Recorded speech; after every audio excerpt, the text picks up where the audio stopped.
anak orang kaya itu privilege-nya ada dua. Satu duit modal, dua dia mendapatkan kesempatan untuk mencoba berkali-kali. Tapi bagi orang miskin nih, satu kegagalan tuh sangat luar biasa, Pak.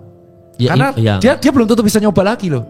Maka gua dulu banget nih sebelum gua akhirnya terima fakta seperti itu, dulu gua tipikal yang kayak sukanya sharing. Wah ini bisnis lah, ala motivator lah. Tapi sini gue tahu kegagalan bagi orang kaya itu hal biasa. Kegagalan bagi orang miskin itu tidak bisa diterima. Karena kalau dia gagal, dia belum tentu punya chance untuk mengulang kesempatan itu lagi. Jadi bagi orang semakin finansialnya buruk, semakin dia gak boleh gagal. Nah tapi kan sulit kalau belum dicoba. Maksudnya kan dia belum tahu ini berhasil atau enggak kan? Makanya itulah kenapa orang miskin rata-rata sulit kan untuk naik level. Karena ketakutan itu sekali dia mencoba resiko besar, high risk dia tanpa perhitungan, dia bisa gagal. Makanya rata-rata orang yang gak mampu atau orang miskin itu mencapai levelnya adalah bertahap. Dia kerja dulu, dia part time dulu, dia double job dulu, nabung, resiko berkurang baru dia berani. Nah itulah yang banyak motivator bilang selama masih muda cobalah kesempatan.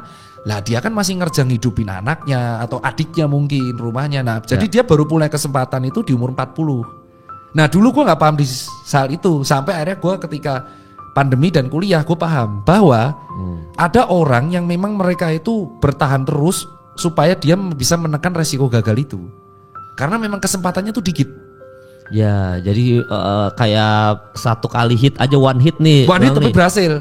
Makanya harus ditahan dulu nih. Tahan dulu. Jangan yang orang bilang berusahalah di usia muda. Justru itu ya nggak salah juga ya. Cuma justru itu yang bikin kayak ada orang yang kayak tadi kata lu secara finansial tidak sebagus orang-orang yang secara finansial bagus kan. Betul. Jadi dia harus one hit wonder bahasanya apa ya? Harus one hit punch gitu. Iya betul. Tapi langsung kelar. Nah makanya kan kalau kita lihat ada tuh kayak anak, kalau gue menyebutnya kaum mediocre ya. Jadi kaum mediocre tuh kaum yang memang terjebak di generasi sandwich. Dia sudah pinter tapi dia bekerja untuk membiayai adiknya dan membiayai utang keluarganya.